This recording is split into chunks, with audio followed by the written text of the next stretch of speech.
Hi, Hello, I'm Julian. I'm Gumshoe Tom.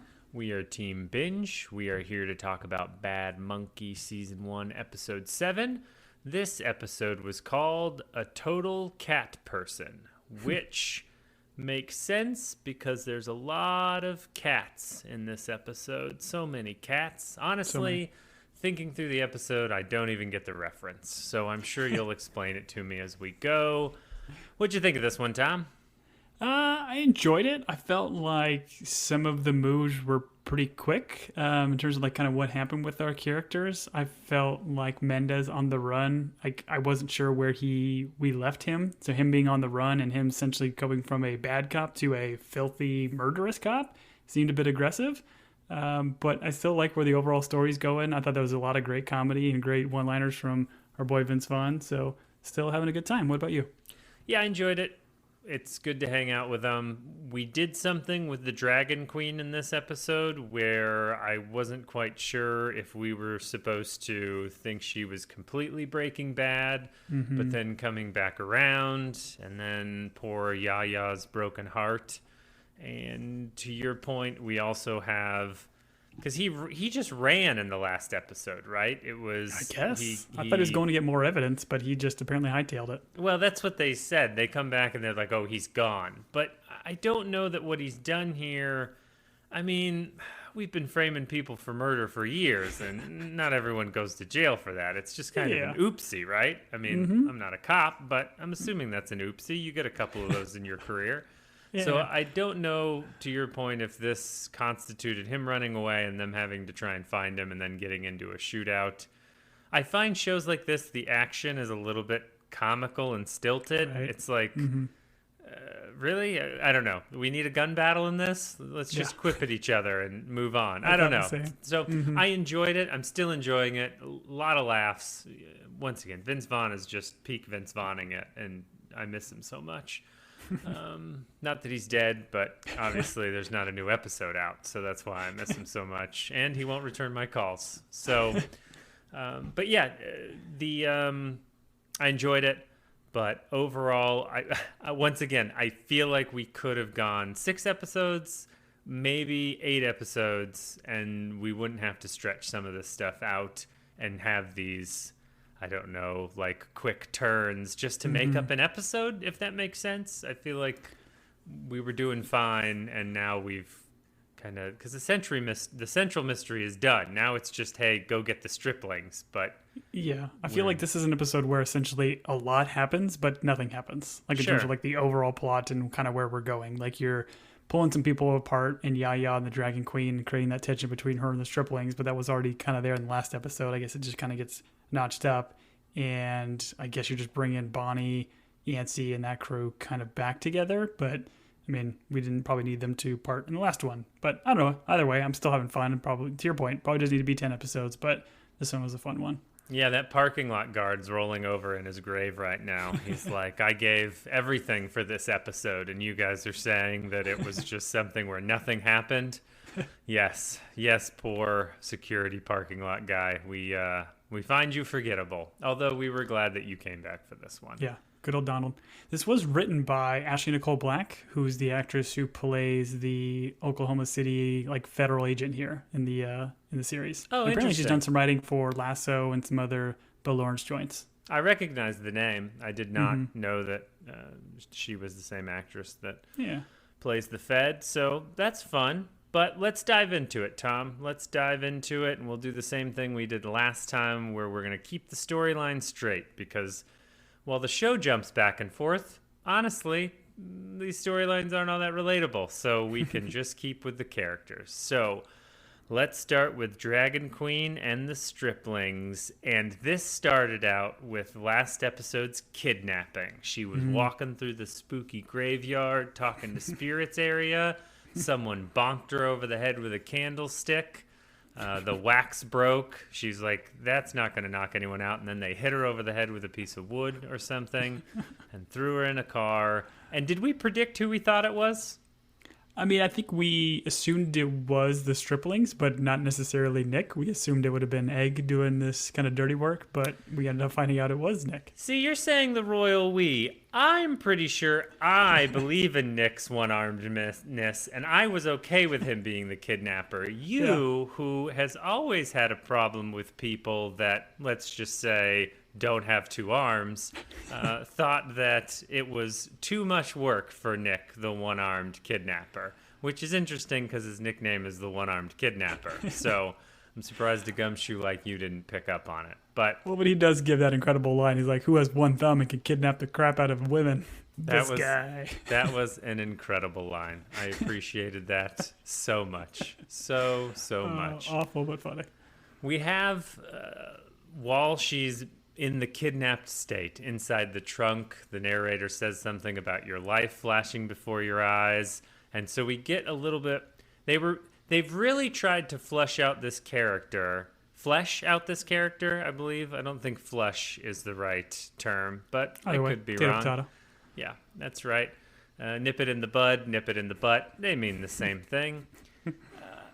Because honestly, this character wasn't in the book, so the TV show is making her up. I've already been over it. It was the old lady in the book. Anyways, they are giving us a lot in this episode, and I think it's because we're trying to make 10 episodes of TV. So what is her backstory, Tom?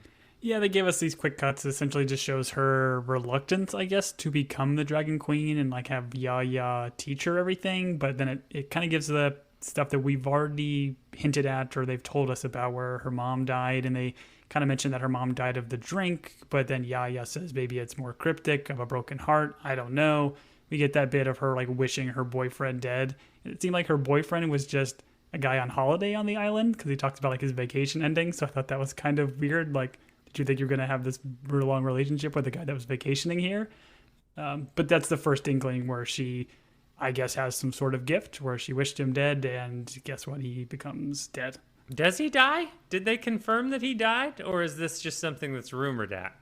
I think they did in the previous episode. And like she said, it was like a coincidence or blah, blah, blah. But the assumption is we're just getting the actual scene of her wishing him dead. And I assumed we were going to see him in some sort of, I don't know, hang gliding accident where he's like, vacation's over, right, Mom and Dad? Well, I guess it wouldn't be hang gliding. What's the thing where they pull you behind the boat? It would be a parasailing accident? Yes.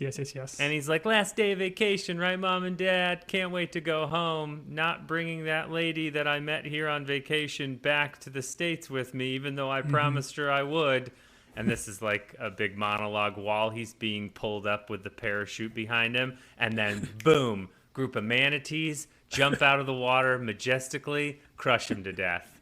Dragon Queen. Gotcha, right? Most of her murders are by manatee. If I believe the show said that, correct? Yeah, they're the pickle of the sea, man. We've already gone over it. Yes. We talked about manatee memories last episode, and I got in trouble with someone that I live with who said that I should have brought up my manatee experience, other than the one where we drove around the boats trying to hit them. Recently, we went to a place that had manatees, and my kids fed them some sort of vegetable. I don't know. My story was funnier that I made it about hitting them with boats, so I don't know why I got in trouble for not sharing that story. But wait, did you actually try to hit manatees with a boat? Tom, life's not about facts, or like truth. It's true. If it's one thing I'm learning in this election year, it's not all about truth and facts. So let's just move on and assume that I did hit a manatee with a boat several times and earned points and won the contest. No further questions. During this flashback, we get like witchcraft lessons, like Hogwarts. This is Yaya's Hogwarts School of Voodoo. And honestly, the stuff she had to go through didn't seem that bad, right? No. Like, it seemed kind of cool. Yeah, so she mentions like this concept of Ebo or sacrifice, and she apparently has to sacrifice a year of her life by wearing white, not speaking, not being in the sunlight. I mean, it doesn't sound too bad. I wouldn't mind a year off. No, I mean, 2020, we all did this. I don't know. I mean, obviously, after Labor Day, we stopped wearing white. Before True. Labor Day, we could wear white. But I guess it's a fashion sacrifice that we all had to make. But I was like, oh, I purposely don't have to talk to anyone? That sounds great. Sign me up. I would be the best dragon queen ever. No sunlight? I'm fair-skinned. It was just think of all the sunscreen, the budget I would save, not having to buy Sunbum Save the Reef sunscreen because we're all afraid of the reefs. You know the guy that's not afraid of the reefs going bad, Tom? The guy that's driving boats around hitting manatees. All right. Were the manatees okay? Yeah, the manatees are fine, Tom. The story's not about the manatees. The story's about me and how awesome I am, all right? I am rad. Speaking What kind of boat is this? Speaking of people, one with a big propeller, Tom. Did you back up into them? Full speed ahead, buddy. And then I backed up. We finished the job. Finish the job. Listen, they're decimating the grubworm population. We all know this about manatees. There's too many of them. Peter's going to be up our butts. All right. Speaking of people who are also rad, we find out that Eve and Nick are the kidnappers. We've got a cool scene. Any kidnapping scene that happens on a highway bridge at night, I'm good with. Justified did a ton of them. They're all fun. I do think Eve is a character, and I don't know this actress from other things. I know we talked about, she's a great villain. Like, you kind of think of her as dumb, but the more the show has gone on, she's just mean and evil. And when you could go toe-to-toe with the Dragon Queen, you're pretty awesome. So I'm buying stock in, once again, I don't remember the actress's name, but I'm buying stock in Eve, essentially, because I'm really enjoying her character. Yeah, she really is fantastic. Like, she's just essentially like an evil genius kind of thing. And then the way she kind of talks to the Dragon Queen and is like circling her and saying like, I've heard mixed reviews about you. Like, it was very, very good and menacing. Right, and she's like, you could probably ask the people that have gotten in my way, but they're all dead. And you're like, oh, that's a really good line. Which is something restaurants should use that when there's like no Yelp reviews. They're like, everyone that didn't like this place is dead, so leave us 5 stars. That's pretty much that one guy that Yancey goes to do the restaurant review for or whatever. That's true. All right. Okay.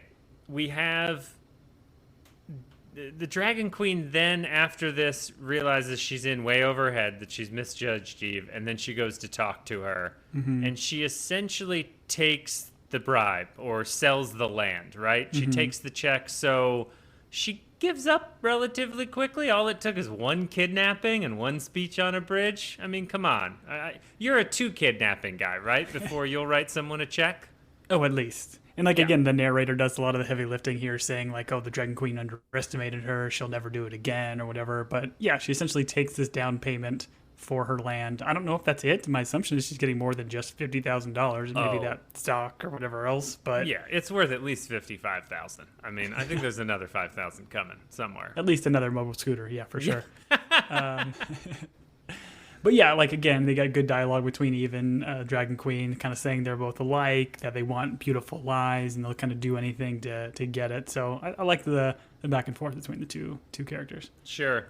Did it take you a second to realize why the mobile scooter was what she gave Yaya, that it had to do with Nick Stripling's fraud business, or did you pick up on that right away?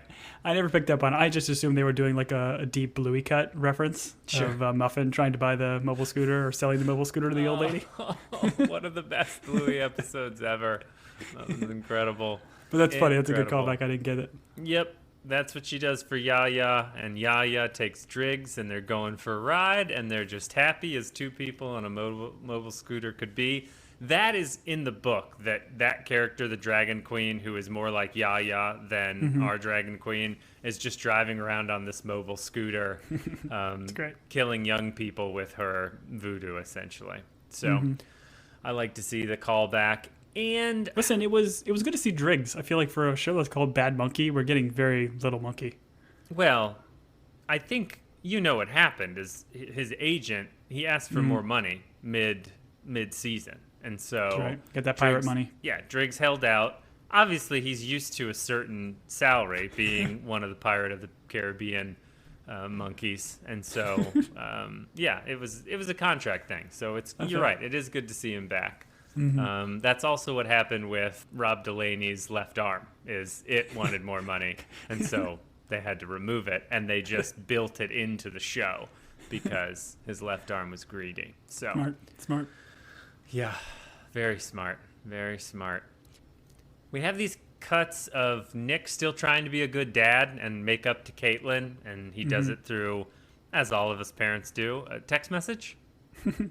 I love this back and forth, the way it cuts to Caitlin, where she shows the husband the phone, and the husband's like, remember what the Bible says about forgiveness? And then her response is, suck 1,000, I don't know, we'll say Richards? So I have to ask, as a Bible man, what verse was that from? Suck 1,000. Oh, yeah. That's one of the books that wasn't canonized. Okay. In the 4th century, where they voted on all the books, that one didn't make it in. I'm assuming it's the Book of Richard, the 13th disciple.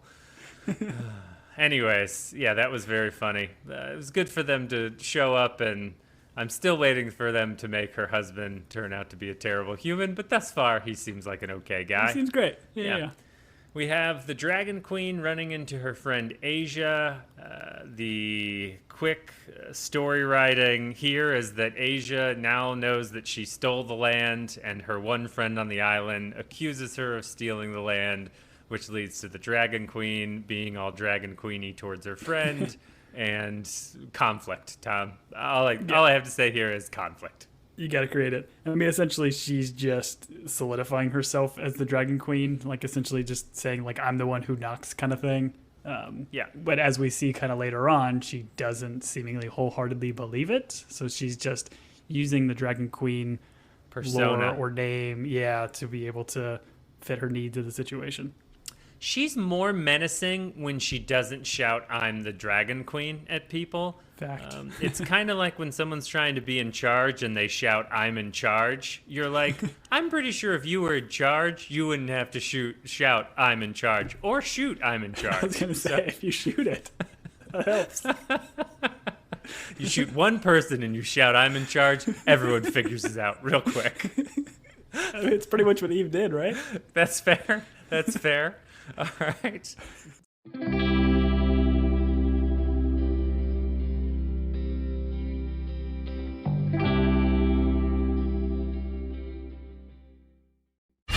Get me Will Trent. ABC Tuesday.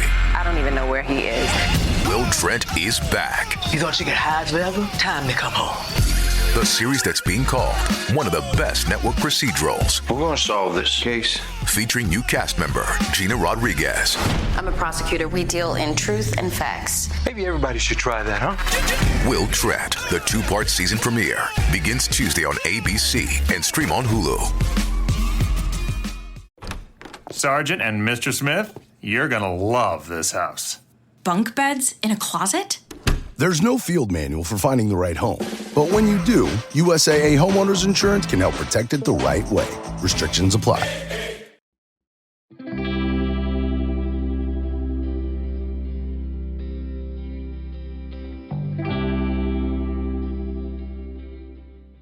So this leads to her friend Asia going to Yaya about the stolen land, which Yaya, being a little bit of a sleuth gumshoe like yourself, goes immediately to the wastebasket and finds all the practice signatures. Plot, conflict. Yeah, I really thought the way they cut to Yaya, she would have been more like wise and have seen through what the Dragon Queen was kind of doing or Gracie was doing. But yeah, right, she had to find evidence. There was a scene in another episode where she makes comment. She's like, oh, when did you get the deed to the land? And she's kind of, I guess maybe she just didn't want to believe it. My read on Yaya has been wrong the whole show. Unless something strange happens, I've been wrong about her. And honestly, this episode with the flip-flopping of the Dragon Queen, I'm a little bit confused as to whether or not she's playing the striplings or in on it. and we can discuss that once we get to the end of this storyline. But I guess I'm a little confused, which I like being confused. I spend most of my life being confused, but the motivation is confusing for me. Yeah, I'm with you. We get a confrontation at the grave with the Dragon Queen and Yaya. And this is, as you pointed out, where the Dragon Queen is like, I don't believe in magic. I don't believe in Dumbledore. I never wanted to go to this stupid school to begin with. I wanted to be a muggle like normal people and live among muggles. Instead, and I guess her motivation is she's like, I just want to leave this island. I want to sail away to other islands like Moana. I think she references Moana. And she's like, but I want to do less singing. But I definitely want to meet the Rock. I think she says all those things. She's just been staring at the edge of the water as long as she can remember, never really knowing why. And she just wishes she could just be the perfect granddaughter. But, when she comes back to the water, no matter how hard she tries. Yeah. Did you insert the granddaughter part, or was that part of the song? No. Have I really nailed this reference? Is the Dragon Queen just adult Moana? Is that what's happening here? Did I look up the lyrics to How Far I'll Go? No. Yes, 100% I did. No, you didn't. You haven't memorized. I've heard you sing it before. I mean, that's true. But I had to look it up to see how perfectly everything equated to the show. And it is the perfect daughter, not granddaughter. But very easily can you change it. And it make a lot of sense. Yeah. I wish it would have. You did a great job. Good job. But essentially, to your point earlier, it's like she keeps thinking that this Dragon Queen persona is she's destined to be it, and essentially is just constantly asking what about what I want, right? And Yaya, I like Yaya's response here, where she leaves, and Yaya kind of gives her that comment about listen, you're stepping into your own curse, and spoiler alert, it's gonna go bad for you. So I mean, with the foreshadowing what's going on here, the assumption is that Dragon Queen is not long for this world. So I don't think she's gonna make it to the end. Oh, okay, yeah, let's talk that through, because they're trying to make her sympathetic. And in a show, typical writing would be that she makes it in the end, and that she's just playing the striplings, and she's going to, give the land back. She's going to do what's right. In this episode, they really make it seem like she's abandoning Yaya, she's selling out. And because of what Yaya says, this is going to end poorly. So your prediction is Yaya's right, and she is stepping on her own curse, and this is going to go poorly? Yeah, maybe this, you said that this version of the Dragon Queen doesn't exist in the books, and it's all Yaya. So maybe this is all just a fever dream. She doesn't actually exist, and it is just the main Yaya. It's a Jacob's Ladder scenario. Exactly. Whatever they say. Okay. This is a Zach Braff dream. Right in between him doing the Verizon wireless commercials or T-Mobile commercials. Get it right. Oh, sorry, Tom. My bad. This leads to a scene where the Dragon Queen is breaking things, which seems expensive because it's her home. But fun. Yeah, no, you can go to places and break things. You can pay to go to a rage house and just break things. I would recommend that she either do that or start that business on this island. This all leads to Egg arriving, and they start wrestling, I guess, is the best way I could describe it. That's how I understood it. I didn't understand. I guess she was already breaking things, and he's like, oh, let's wrestle. And then we cut away. So we don't know who wins.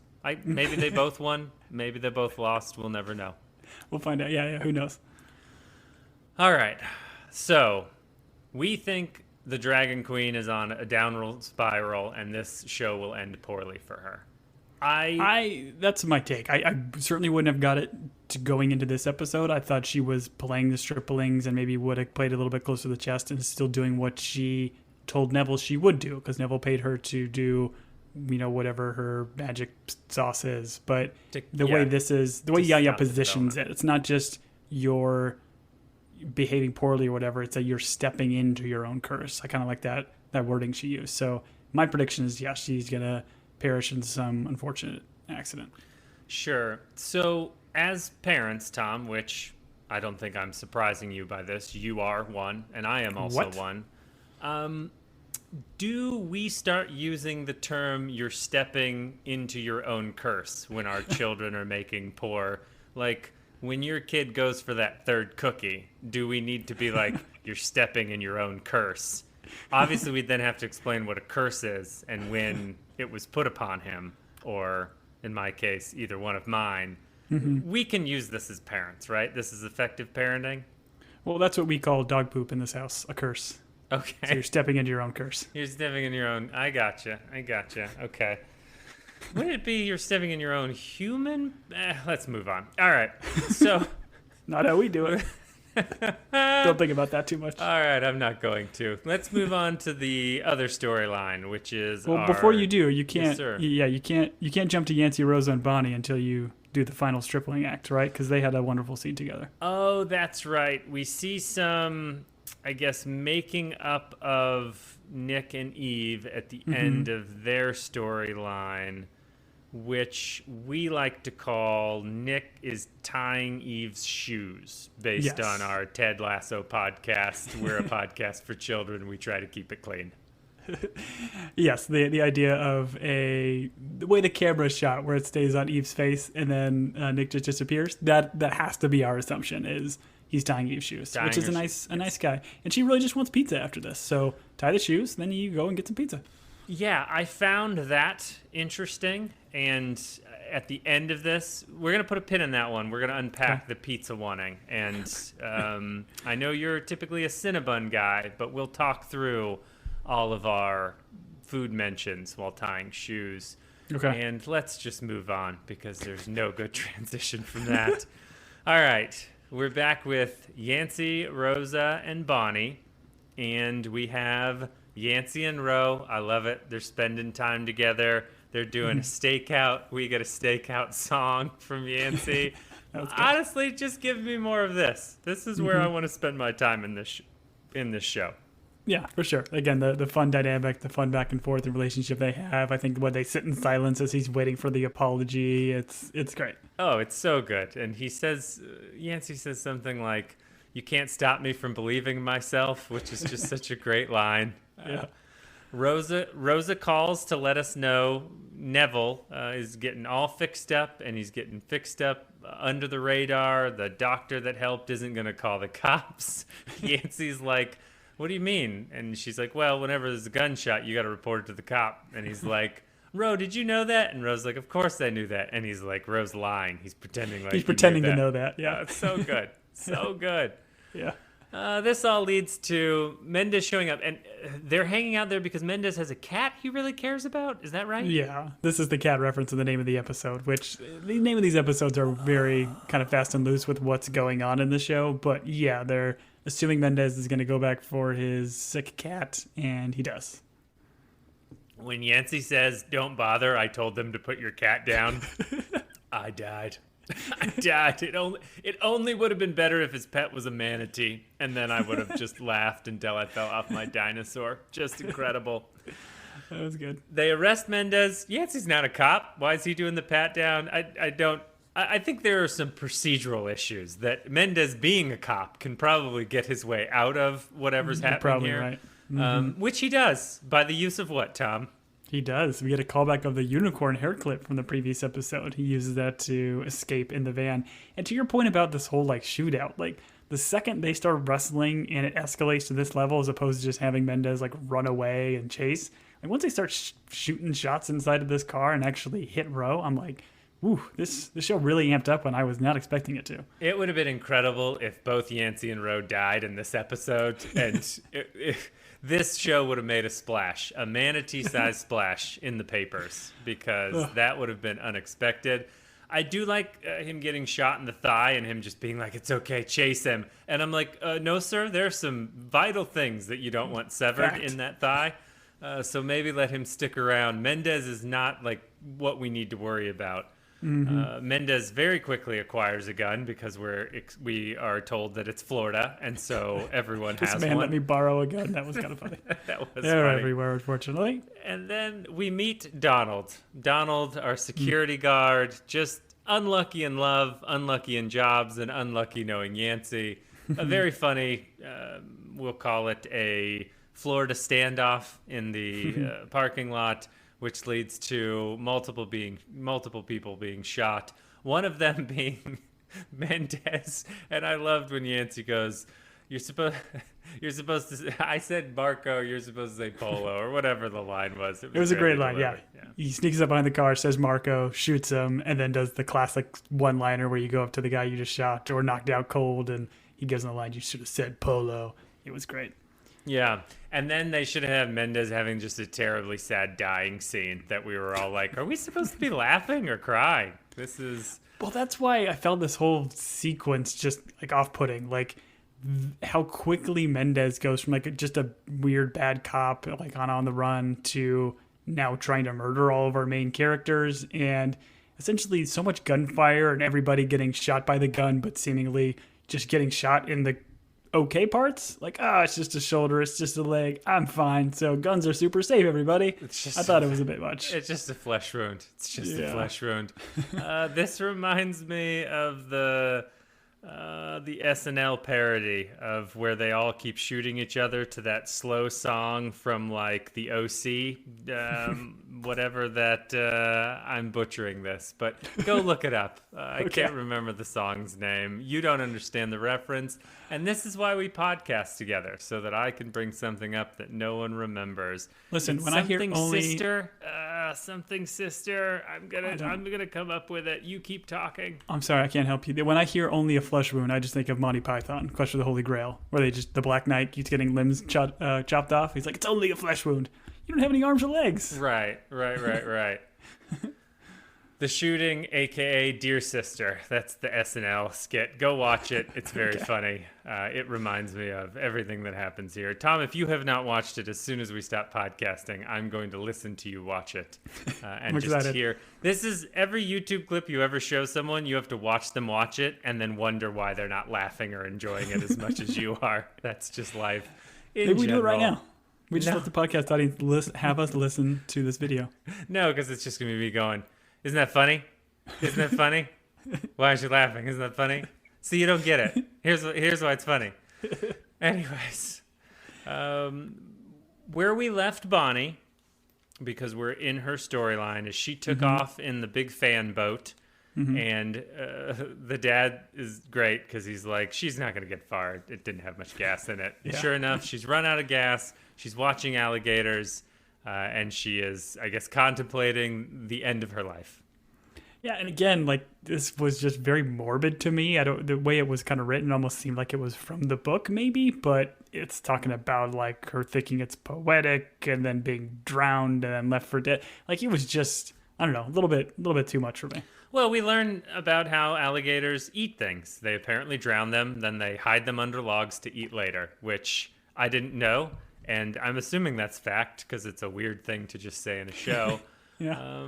But the comedy of the dad being annoyed that Cody is there, Cody being like, I'm going to go search, him being like, good, he's going to be gone for a while. And then the door opens, he comes back in, and he's like, she had the car keys. And him being like, great, good to have you back. I found that just strong comedy, that two minor characters. It was just a lot of fun for me. Yeah, that have no business being together, no rapport, nothing really to say to each other. And yeah, that dad as an actor and character is great. Oh, yeah. I could, once again, give me a whole episode of him. All right, quick cut to Neville, Yancey, Rosa, and Ro in the hospital. And what do they have, Tom? They've got all the evidence in one photograph. Yeah, the picture of Nick Stripling. We got him. Yeah, so... Thank you, Story, for making us all know that this is a locked and shut case. This is a opened and shut case. That's what they say in the police biz, which is also what they call policing, the police biz. I do want to say here, because we get a quick cut of Neville, I was kind of disappointed. Like, I thought Neville was going to be more of a storyline, and he really isn't. Like, he was kind of in the beginning as a catalyst to start all the Dragon Queen stuff, but I'm kind of bummed we don't get more of Neville, because I thought he's been a pretty fun character. What are you talking about? He was great in that last episode. He got shot, and didn't appear until he rolled out of the airplane at the very end. I mean, incredible. Just a star. No, Doing great with what he's getting. I agree with you. I think we've still got 3 episodes, so I think there's going to be more Neville. Obviously, he's going to go watch Egg and the Dragon Queen wrestle some more, and then I'm assuming get shot again, and then run to an airplane, and it's just going to be like his Groundhog's Day. So we have Shook on the dock in front of Yancey's house, taking some great pictures, which Yancey then threatens him with building inspectors. The actor that plays Shook is from Saturday Night Live, and I find he plays that character just like picture perfect. He's wonderful.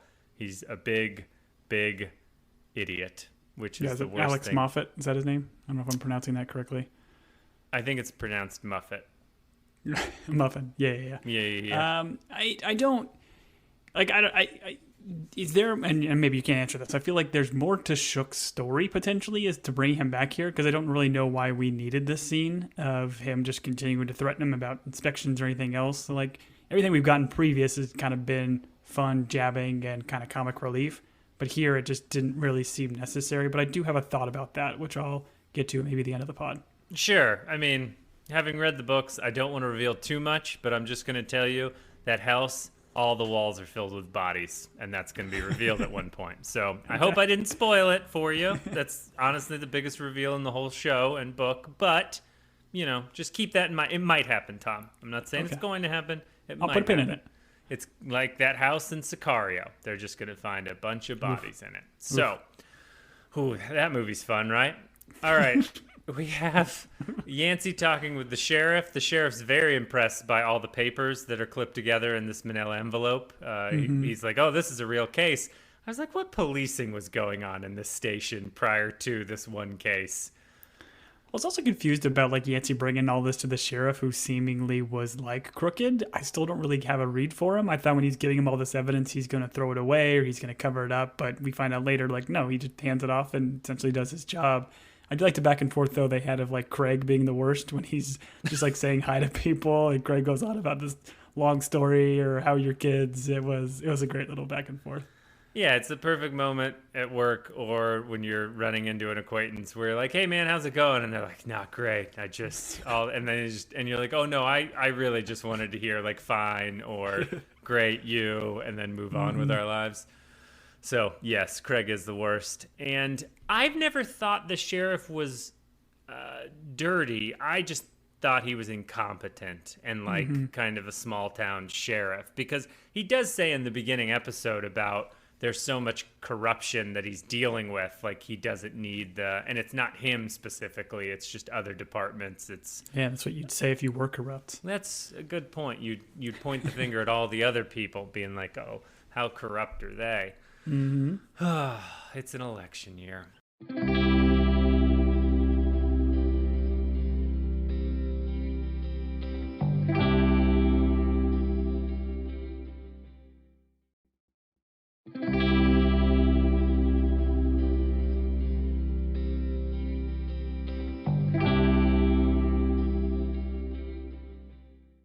Yancey and Rosa celebrate. They also, I believe, are wrestling. It's a nice moment. They seem to be sweet on each other. Neither one wanting to commit, but deep down, they do want to commit. And so their love is continuing to blossom. And we don't know who wins this wrestling match, because he leaves and he goes to shut down restaurants because he's like, he's playing the game now because he wants his job back. So he's shutting down restaurants. Got to keep appearances. This back and forth again with this owner of the restaurant or chef, whoever he is, talking about like, there's a huge rat back there and he's mean. He's not even their leader. Like, it was such a good back and forth. I loved that guy. That guy is great. Did we already talk about who would have played that role just to a T? Did you already mention Jason Mantzoukas? Oh, yeah. I mean, Mantzoukas is typecast, and I think he would have been great. I feel like Mantzoukas is a little bit more mean and angry. Not to say he couldn't play a version of this guy. Yeah, but this that guy would have been kind of fun. comes off as a little bit more clueless. I don't know. I just love Jason Mantzoukas. I think we all do. Right. But there's a huge rat, and there's a civilization of rats. And the fact that we're discussing a civilization of rats in a restaurant is just insane. And you're right. This was very funny. Honestly, give me season 2 where he's like, listen, I enjoyed being a detective, but I really found my calling as a restaurant inspector. Just let him go do restaurant inspections. We're giving Kathy Bates Matlock, and we don't have a TV show where Vince Vaughn goes around and shuts down restaurants. Come on, comedy gold. Call it Food Cop. Ugh. Food Cop, yeah, call it Food Cop. That would be, I mean, a terrible name. Let's workshop that. But the premise of the show, incredible, just incredible. I've heard season 4 of Bear. I think Vince Vaughn's supposed to make an appearance as a Food Cop. It's a Chicago-based show. He's a Chicago-based guy. That would make sense to me. All right, he doesn't shut down the restaurant because he feels for the lady that was Finney's, I guess she's his ex because he's dead, and they're doing a memorial. And he has a soft heart for dead people and their ex-girlfriends. And the Russian guy, who is in love with her now, or at least they're in a relationship, is footing the bill for this very expensive Finney memorial. I like when she's like, oh, I'm so glad you came. And he's like, I'm not here for that. Gives him a big hug. He has to change it. Okay. Let's talk this next scene, because this I found jarring. I mean, let's just touch it and move on. They're trying to show us that Rosa is struggling with all the darkness that is her job. She's a coroner or like a medical examiner. I know this is not the first child she's had to deal with, but this got real heavy, and I was like, no thank you, show. We're laughing at Vince Vaughn. Why are we like, I don't need this to realize her job is dark and depressing, I guess. Right. Yeah, so, and I think it was not even just the way, like the idea of bringing in like a kid here, but the way it was shot was just, to your point, very jarring. Like showing the hands outside of the cloth that's over the kid, and then the toe tag. Like it was too much, and kind of takes you out of it. Like, yeah, we get it. She has a serious job, but I guess essentially this is just the catalyst for her quitting, taking a sabbatical. I don't know. I don't know. I assumed she was going to visit her sister. They were going to see her and be like, oh, you are our new weather woman. And then the sister would get real mad because she wanted the job. But yeah, if she wants to quit, she should quit. They kind of make it out to be that her parents are going to be disappointed, but she's still a doctor. Like, she could go do other things. I think they're still going to be. And the sister took the mantle of best child. So, I mean, she's going to be second place anyway. So what does it matter?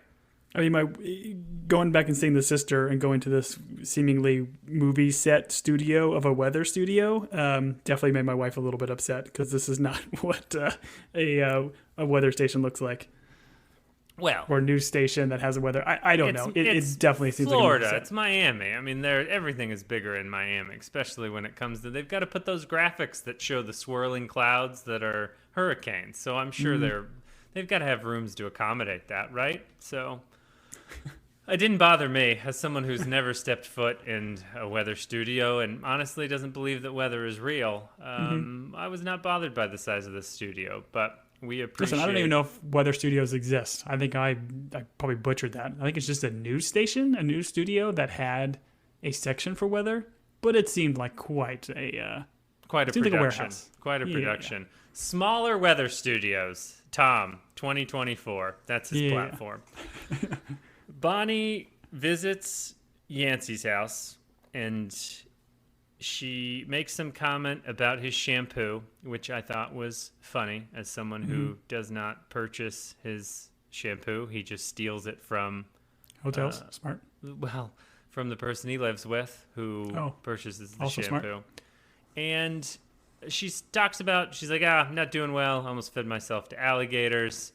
And his response of, you're not answering my questions, you're just saying things, was, once again, he's just doing such a fabulous job. I wonder, does anyone go into a show like this, and if you hate Vince Vaughn, or you're just turned off to this horror show? Does anyone hate Vince Vaughn other than maybe, I don't know, we do. Jennifer Aniston, or like, who hates Vince Vaughn? not me. Listen, as somebody who has been searching the internet for #BadMonkey on a social media site and just kind of like trying to play with fans and stuff, there's not a lot, but there are some people that, for whatever reason, just hate the man's comedy and seemingly are still watching the show, but are kind of hate watching it, which is a bummer. Silly. So I think he's fun. He does what he does. He does a great job at it. It's a fun character. Yeah, I bet they really love that scene with Rosa in the morgue. That's the type of people that enjoy that type of stuff. All right, we get the pickle speech. Tom, you've been waiting your whole life for the pickle speech. A whole episode for You were asking for it the other day. You finally got it. It's the pickle speech essentially was when you're faced with something, you can either lie, run away from it, or be accountable. Did the pickle speech, was it the pickle that you wanted it to be, Tom?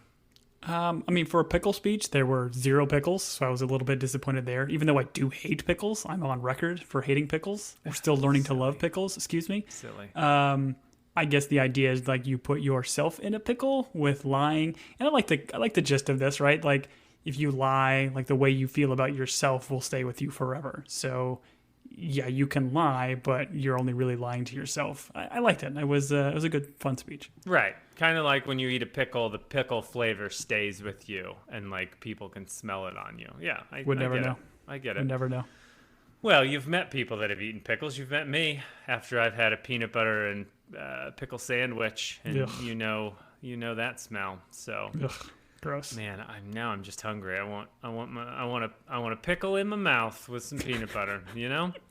All right. So Bonnie decides to give herself up to the Fed. She has the storage facility that has a bunch of books in it. She really loves books. I guess we're trying to. I think in the beginning she gave Yancey a bunch of books and tried to get him to read or whatever. But she I was like an the English comedy teacher. of Yeah, sure. There you go. The comedy of her trying, like seeing the camera and then yelling at the camera, giving this big speech, but it doesn't have any audio. That was kind of funny. That's great. That's great.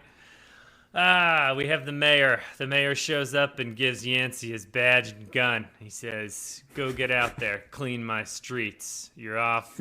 You're off suspension." And he's like, "Great. I'm a detective again."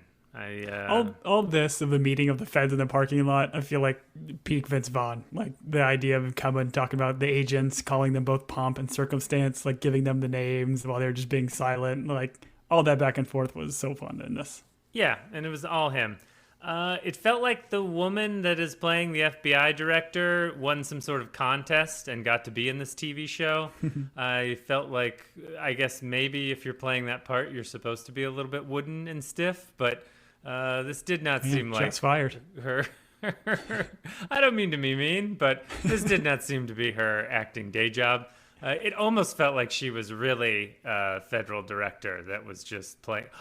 Oh, brilliant. She's so method. Cool. Oh, maybe she was won the really in and good. office pool. Maybe she was really good. All of this. And what's the whole reason here, right? So she says that the Feds are not going to look into the striplings right now, even though she does agree to it, that, yep, we think it's them. Is the reason just because the FBI screwed up and declared him dead too soon, so they feel like they have egg on their face? I didn't really get a sense for why they're not following up on it. That's Tom. I'm going to answer your question by saying we have 3 episodes, and so they need to string this out for 3 more episodes. So that's why the Feds aren't going after them. This was pure like TV yada yada yadaing. This is why I almost wanted her to like wink wink, be like, we can't go after them, but detective, you can. Instead, she says, if you go after him, you'll no longer be a detective again. So. And there was no wink wink. It sounded like a credible threat. So I this is TV show. This is TV show plot conflict. Thank you. Gotcha. That's how I felt. But her reasoning, you're right, is that, we'd be embarrassed because we declared them dead too soon, which is silly. They had his left arm. I don't think they're in the wrong there. Again, the left arm, you have fingerprints, you have a photo of this guy still alive. It seems like you might want to talk to this guy. Maybe just have a conversation. I know he's not in Florida, he's in the Bahamas, but fly on down, take a vacation, give him a little what for. All right, Rosa and Yancey have a lovely time on the couch. They've both had bad days. By the way, her bad day much worse than his bad day. I know he got into a little bit of a gun battle, but she wins that competition. Hers was extremely sad. This leads to the dad and Cody showing up, and once again, just a great time. And then we have this was, I think it took me a second. I was like, what's happening? And there are guys with guns walking through the yard, but they're not walking towards Yancey's house. They're kind of walking past his house. So, well, it was all sorts of confusing, right? It's not just like guys with guns. These seem like military guys and like flak jackets and like assault rifles. And yeah, to your point, they make it seem like they're going after Yancey and everybody in the house. But my assumption is they're kind of just crossing the screen and maybe going after Shook. So that's my thought about why they keep featuring Shook, like even in this episode, to kind of remind you, hey, he's the neighbor, he's the jerk. Maybe he is up to something. I mean, you did just ruin it by saying there's a bunch of bodies in his house. Maybe that's why he painted it yellow as a distraction. It used to be red, but he painted it yellow. He painted it red. That's my and assumption, then he but this yellow. is That's exactly right. This is a big. I don't know. It just seems more like we need a tie at the end of this episode to be a cliffhanger more than anything. See, I got confused because there are a lot of deer in this area, and it's probably hunting season in Florida.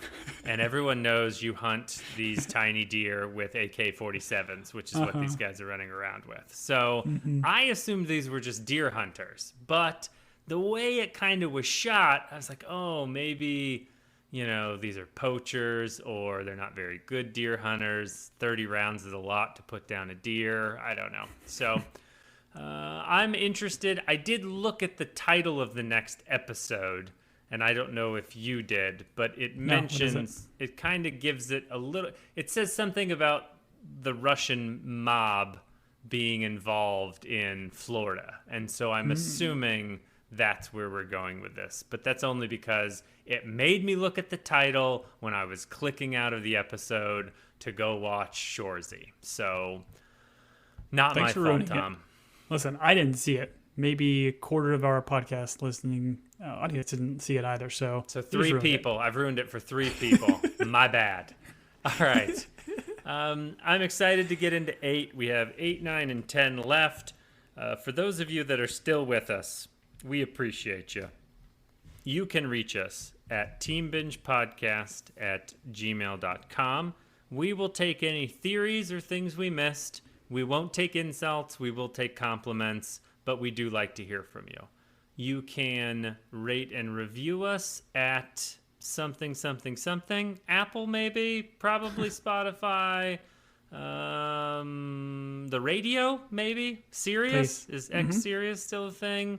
The FM buttons, or we're an FM, I think, station. So just leave a review at the FM radio station. Call your local radio station. And Tom, what did I miss? I think I covered everything pretty well. I don't even think I should say anything else. I think you did it. Yeah. We do have social accounts, Instagram and Twitter at Team Binge or at Team At Binge the Podcast. FM radio station. Tom, Yes. I did cover that. Yes. Yes. Then we have our OnlyFans page, MySpace page. At the but we're FM not- radio station. Yes. Yes. I was going to say, we're not going to give them the usernames. They got to figure that out themselves. Yep. But yeah, let us know what you think of the show. Again, it's been fun. I feel like maybe dragging a little bit here towards the end. Maybe we didn't need 10 episodes, but in Bill Lawrence I trust, so I'm still good and happy to keep going with it. I will spend as much time with Vince Vaughn being Vince Vaughn as possible. I'm enjoying every moment of it. Tom, did you want to mention our t-shirts, that people can find those, and that we have a holiday special coming out for those? We do. Yeah, big shout out to friend of the pod, Seth, who listener that created a kind of Halloween edition shirt on our TeePublic site, so go and check it out. It's got me and Julian as just say creatures hanging out on the couch doing our signature catchphrase. Julian, want to give your signature catchphrase? Oigi boingy. Right? It's Isn't just that what I always say? hi. It's just hi. You say hi. Okay. I say hello. That's our stick. We're such kind, gentle greeters. But yeah, go check it out. Again, that's a fun way to kind of support us and get a nice fun shirt for the Halloweens. All right. For Team Binge, I have been Oingy Boingy. Goodness, and I've been Tom. I guess a gumshoe? I don't even know anymore. Bye, everybody.